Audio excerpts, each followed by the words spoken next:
Necisnya penjual bakso di Balikpapan, pakai kemeja hingga sepatu pantofel bak pejabat laris. Penjual bakso memakai kaos mungkin sudah biasa, namun apa jadinya kalau penjual bakso memakai kemeja, dasi, celana bahan hingga sepatu pantofel? Itulah yang terlihat pada seorang penjual bakso di Balikpapan, Kalimantan Timur berikut ini. Ia tampil necis saat berkeliling menjajakan baksonya. Ya, beredar video viral gaya unik penjual bakso di Balikpapan yang memakai dasi, kacamata dan topi saat menjual dagangannya. Penjual bakso di Balikpapan ini juga mengenakan pakaian kemeja berwarna biru, celana kain hitam lengkap dengan pantofelnya. Sontak penampilan rapi penjual bakso di Balikpapan ini viral dan mencuri perhatian warganet.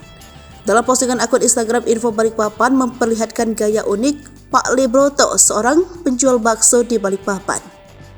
Tampak dalam video, ia menjual baksonya menggunakan sepeda motor.